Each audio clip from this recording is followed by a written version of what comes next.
I got an email last week from someone I went to school with who has turned out to be a very avid metal detectorist, and he sent me a photograph and he said that he's noticed more and more on the fields that he goes out in about twice a week that there's something that farmers call green waste that's been deposited on the fields. And he said that within every pretty much square foot of space there are lumps of metal. So that's aluminium, tin and zinc, and of course he can detect those because he's got a metal detector, so he knows which they are. So he sent me the email saying, is this safe? I mean, that's going into our soil, that's where the plants grow, that's where the cattle graze. Is this okay? And it's pretty shocking. I mean, the photographs that he sent to me were really surprising, and the lumps of metal are pretty big. I think what I said to him was that obviously these heavy metals aren't good. They aren't good for us, they're definitely not good for us.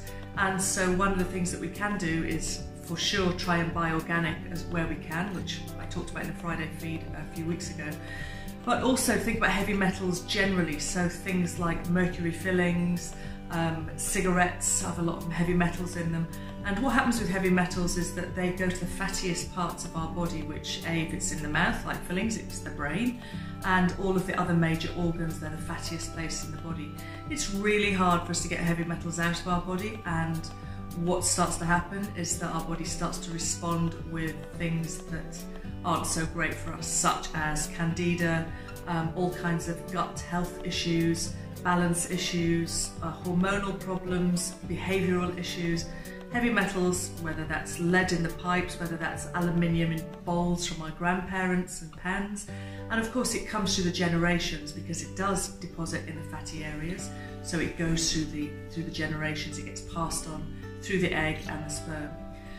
So it's really worth thinking about, what is our food being grown in and what that soil looks like. I know for me it was pretty much a rude awakening, and so it just almost reconfirms for me that we do need to buy cleverly and carefully and consciously, and with the best we can afford, really buy that.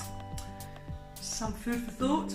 That's all from me. If you want to subscribe, please do so, and have a healthy week.